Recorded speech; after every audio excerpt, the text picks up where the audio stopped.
옆 사람과 인사하겠습니다. 거룩한 제사장이 됩시다. 오늘은 이제 둘째 날입니다. 6일이니까 둘째 날 하면 얼마가 지난 것 같습니까? 시간이요? 몇 분의 몇이 지났을까요? 3분의 1이 지난 겁니다. 둘째만 나와도 3분의 1이 지난 겁니다.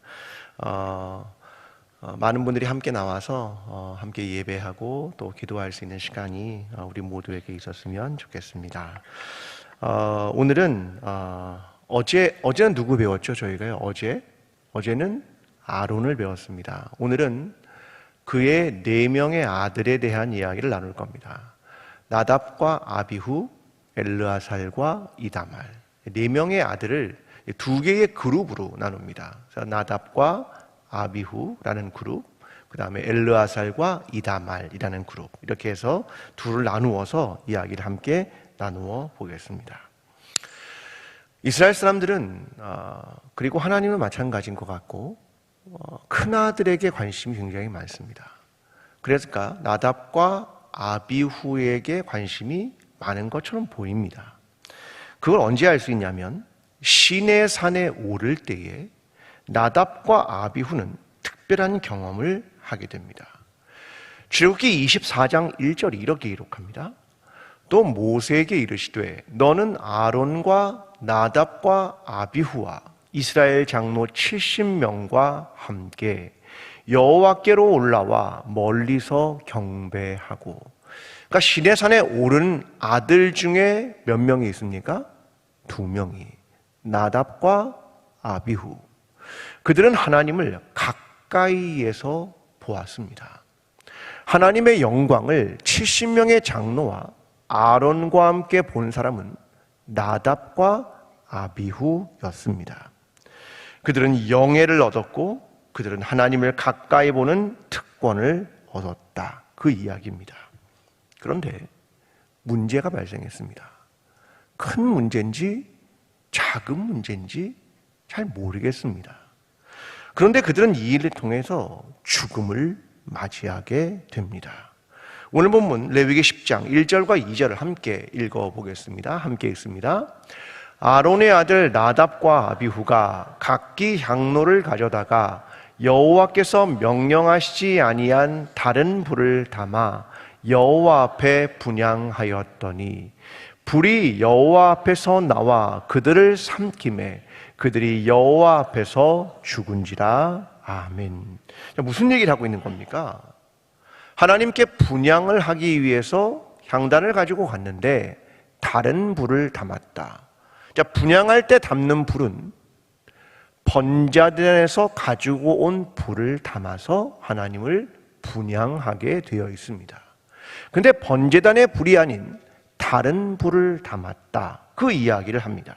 다른 말로 하면 하나님의 방법이 아닌 다른 방법이었다. 성막을 건축할 때 제일 많이 반복하는 말이 하나 있습니다. 그게 뭐냐면 여호와께서 보인 식양대로, 여호와께서 보인 식양대로 건축하라. 이게 가장 많이 반복하는 말입니다. 그러니까 하나님께서 말씀하신 대로 하라, 그런 얘기죠. 그런데 나답과 아비후가 어떤 불을 사용했다고 말합니까? 다른 불. 다른 불. 아니, 다른 불이 뭐 그리 큰 문제일까? 이런 생각이 우리에게 떠오릅니다. 아니, 조금 다른 불을 쓰면 안 되나? 아니, 그 정도가 용납이 안 되나? 이런 생각을 하게 됩니다. 여러분, 10계명 중에 첫 번째 계명이 무엇입니까? 너는 나 외에 다른 신들을 내게 두지 말라. 어떤 신을요? 다른 신을. 사사기에서 이렇게 말합니다. 그 후에 일어난 다른 세대는 여호와를 알지 못하며. 여기서 다른 세대, 다른 신들, 다른 불, 이것이 갖는 중요한 의미가 있는 겁니다. 우리는 이런 생각을 합니다. 조금 다를 수도 있는 거 아닙니까? 아니, 지금 나답과 아비후가 수습기간 아닙니까? 그런데 과연 이 정도가 너무 가혹한 거 아닙니까? 다른 신들 어떻습니까? 다른 세대는 어떻습니까? 다른 불? 이것이 갖는 의미는 생각보다 크다. 그것에 대한 이야기입니다. 그들은 장자의 고난을, 제사장의 역할을 잃어버립니다. 3절이 그래서 이렇게 말합니다. 모세가 아론에게 이르되 이는 여호와의 말씀이라 이르시기를 나는 나를 가까이 하는 자 중에서 내 거룩함을 나타내겠고 온 백성 앞에서 내 영광을 나타내리라 하셨느니라. 아론이 잠잠하니 나는 내 거룩함과 내 영광을 나타낼 것이다. 그렇게 이야기하는 겁니다. 이스라엘은 장자에게 권한이 있고 특권이 있습니다. 우리는 이것을 에서와 야곱에게서 알 수 있죠. 에서. 그런데 문제는 이 장자가 장자권을 잃어버립니다. 무엇과 바꿉니까? 죽 한 그릇과. 성경은 그를 이렇게 말합니다. 망령된 자. 이게 에서입니다. 르우벤은 어떻습니까? 12명의 아들 중 르우벤은 어머니의 침상, 아버지의 침상을 더럽히면서 그가 장자권을 박탈당합니다. 성경은 이걸 말하는 겁니다. 장자권? 아니. 너의 신앙과 너의 삶, 너의 행실에 따라 너는 버림받을 수 있다. 마태복음 19장 30절은 말합니다. 그러나 먼저 된 자로서 나중되고 나중된 자로서 먼저 될 자가 많으니라. 우리는 두려워해야 한다. 중요한 건 장자권이 아니라 너희의 신앙과 너희의 행실, 그것이다. 그 얘기를 들려줍니다. 신약은 다릅니까? 12명의 제자 중 가룟 유다는 버림을 당하죠. 7명의 집사 중 니골라는 세상이 좋아 떠나버립니다. 다릅니까? 똑같습니다. 우리는 두려워해야 한다. 그 이야기입니다. 항상 우리 교회는 이렇게 기도할 때 많은 분들이 말하죠. 우리 교회는 광주의 모교회입니다. 여러분, 이것은 대단한 자부심입니다. 그러나 더 중요한 질문은 이거죠. 우리 교회의 신앙과 삶은 온전한가? 하나님 앞에 우리는 두려워하는가? 그 질문입니다. 만약 어떤 분이 나는 신앙생활 50년 정도 했습니다. 이렇게 말한다고 한다면 이 말씀을 알겠죠. 먼저 된 자가 나중되고 나중된 자가 먼저 될 수 있다. 중요한 건 내가 오래 믿었다라는 사실이 아닙니다. 하나님은 우리에게 이렇게 물을 수도 있습니다. 너는 오래된 나무가 얼마나 높이 성장했는 줄 아느냐? 얼마나 깊이 성숙했느냐? 너는 십자가를 지기 위해 얼마나 많은 상처를 받았느냐? 얼마나 많은 부분이 새롭게 부활했느냐? 중요한 것은 우리가 하나님을 두려워하고 경외하는 마음을 가져야 한다는 겁니다. 하나님께서 우리에게 원하시는 건 다른 길이 아니라 바른 길을 걸어가는 겁니다. 오늘 저와 여러분의 신앙이 그리스도의 바른 길을 그리고 좁은 문을 걸어가게 되는 저와 여러분의 신앙이 되기를 간절히 기도합니다. 셋째와 넷째인 엘라살과 이다말에 대한 이야기를 나눕니다. 그들에게도 문제가 생겼습니다. 레위기 10장 16절 이렇게 말합니다. 함께 읽습니다. 모세가 속죄제에 드린 염소를 찾은 즉 이미 불살랐는지라 그가 아론의 남은 아들 엘르아살과 이다말에게 노하여 이르되. 뭐 얘기하는 겁니까? 자, 속죄제를 드린 염소는 그것을 제사장의 몫으로 받기 때문에 거룩한 곳에서 먹어야 되는 겁니다. 그런데 그들이 엘르아살과 이다말이 이걸 불태워버린 겁니다. 모세가 화가 난 겁니다. 그럼 어떻게 돼야 됩니까? 앞에 사례를 보면 어떻게 됩니까? 죽어야죠. 즉사입니다, 즉사. 그런데 죽었습니까? 안 죽었습니다. 여기서부터 헷갈리기 시작하는 겁니다. 왜 다르지? 이게 질문이 튀어나오는 겁니다. 자, 여기서 갑자기 떠오르는 한 사람이 있습니다. 아버지이며 대제사장인 아론입니다. 10장 19절 함께 읽어보겠습니다. 아론이 모세에게 이르되 오늘 그들이 그 속죄제와 번제를 여호와께 드렸어도 이런 일이 내게 임하였거늘 오늘 내가 속죄제물을 먹었더라면 여호와께서 어찌 좋게 여기셨으리요. 뭐 얘기하는 겁니까? 아론이 나와서 이렇게 말합니다. 모세요, 생각 좀 해보십시오. 오늘 우리는 제사장의 위임식에서 번제와 속죄제를 하나님께 드렸습니다. 그런데 나의 첫째와 둘째 나답과 아비후가 죽었습니다. 그런데 나의 자녀들이 내가 음식이 목구멍에 넘어가겠습니까? 하나님이 그걸 먹으면 기뻐하셨겠습니까? 아버지와 대제사장으로서 하는 얘기입니다. 도대체 무슨 염치로 내 아들 둘이 죽었는데 내가 음식을 먹을 수 있겠습니까? 그 얘기를 하는 겁니다. 내가 제사장이라는 이유로 내 옷을 찢지도 못하고 머리도 풀지 못했습니다.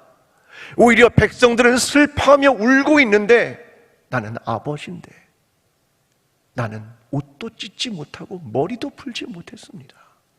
근데 음식이 내 목에 넘어가겠습니까? 하나님이 그걸 기뻐하시겠습니까? 이 얘기를 하는 겁니다. 여러분, 여기서 제사장의 또 다른 모습 하나를 보여줍니다. 정해진 제사의 규례를 철저히 지킨다. 그 엄중함이라는 것이 하나 있고 또 하나를 보여줍니다. 때로는 규례가 깨진다. 그런데 더 중요한 건 구원과 사랑과 은혜이다. 누군가의 잘못을 가로막고 서는 사람, 누군가의 실수를 가로막고 서는 사람, 그가 누구냐? 제사장이다. 그 얘기를 들려주고 있습니다. 하나님 안에는 두 가지의 성품이 있습니다. 우리는 이 두 가지의 성품이 굉장히 다르기 때문에 이런 생각을 솔직하게 합니다. 하나님, 왜 이랬다 저랬다 하십니까? 하나님, 왜 누군가를 편애하시는 겁니까? 이런 오해를 받기가 쉽습니다. 하나님에겐 두 가지 성품이 있죠. 하나는 정의와 공의, 하나는 사랑과 은혜. 이 두 가지의 성격은 판이하게 다릅니다. 근데 이 두 가지가 하나님에게 다 있습니다. 그래서 나답과 아비후는 죽고 엘르아살과 이다말은 살았습니다. 그래서 어렵습니다. 근데 뭘 할 수 없는 건 하나님의 몫이고 하나님의 결정입니다. 그러면 우리는 어떻게 해야 합니까? 우리는 어떻게 해야 합니까? 만약 다른 것이 있다, 죄가 있다, 그러면 어떻게 해야 합니까? 여러분, 저와 여러분의 죄에 대해서는 어떻게 합니까? 준엄합니다. 거기엔 타협과 용납 없습니다. 준엄한 하나님의 공의 앞에 서는 겁니다. 누군가가 어떤 실수를 했다, 그러면 허물을 덮어주고 그를 위해 가로막아 서고 그를 용서하고 품을 수 있는 마음, 그게 있느냐, 그 이야기를 하고 있는 겁니다. 여러분, 자녀를 키워보시니까 다 아시겠죠? 자녀를 어떻게 키웁니까? 어떻게 키우면 됩니까? 사랑과 용서로, 아니면 조금 무섭게 준엄하게 키우면 됩니까? 어느 쪽을 하셨습니까? 우리는 자녀들을 동정하고 공감해야 합니다. 그러나 때로는 이러면 안 돼 라고 하는 분명한 선을 만들어야 합니다. 그게 자녀를 키우는 방법 아닙니까? 그게 부모로서의 자세죠. 그럼 부모가 이랬다 저랬다 한 겁니까? 아닙니다. 부모에겐 이 두 가지 모두가 자녀를 바르게 양육하기 위해서 필요한 것 아니겠습니까? 여러분은 아시겠지만 가끔 자주 나오니까요, 법의 여신, 혹시 기억나십니까? 법의 여신. 어디 가면 법정 같은 데 가면 이렇게 있는 동상 같은 거 있잖아요. 보셨습니까? 여신을? 여신이 이렇게 저울 들고 있는 거. 네, 보셨습니까? 기억나시죠? 네. 근데 여신이 저울만 들고 있습니까? 뭘 하고 있죠? 자세히 안 보시는군요. 네. 법의 여신은 눈을 가리고 있습니다. 눈을 딱 가리고 앞이 안 보입니다. 그리고 손에 저울을 탁 듭니다. 이게 법의 여신입니다. 왜 그럴까요? 왜 눈을 가릴까요? 뭔가를 보면 이 사람과의 친분, 이 사람과의 관계, 소소한 것들, 보는 것들에 영향을 받지 말고 오직 무게로 달아서 공정함을 유지한다. 그겁니다. 그게 법의 여신이 가지고 있는 의미입니다. 너는 그게 공정할 수 있는 소소한 사정과 관계에 영향받지 마. 오직 무게를 가지고 판단해라. 그게 법의 여신의 의미입니다. 그런데 마사 누스바움이라는 사람이 쓴 시적 정의라는 책이 있습니다. 시적 정의. 여기에 보면 이런 얘기를 합니다. 많은 사람들은 정확한 판단을 하고 정의를 말할 때 너는 오히려 다른 사람의 삶의 이야기를 깊이 이해하고 개입할수록 높은 차원의 정의를 구현할 수 있다. 굉장히 상반된 얘기입니다. 법의 여신은 눈을 가려버립니다. 그런데 이쪽은 다릅니다. 많이 알면 알수록 높은 차원의 정의를 만들 수 있다. 자, 만약 소년 가장이 배고파서 빵을 훔치다가 붙잡혔습니다. 그러면 재판할 때 재판관이 소년 가장의 눈물겨운 삶을 깊이 이해하면 이해할수록 인간다운 판결을 내릴 수 있다. 그런 얘기입니다. 그래서 판사는 시를 감상하고 소설을 읽고 음악을 들어라. 그게 시적 정의라는 말입니다. 만약 그렇지 않으면 AI가 판단하는 거고 무슨 차이가 있겠습니까? 그냥 AI가 법전 놓고 자, 이것은 이거, 이것은 이거. 판사가 필요 없겠죠. 왜? 법 갖다 대면 되니까. 그런데 인간은 그렇지 않다. 인간의 판결이란 그런 거 아니야.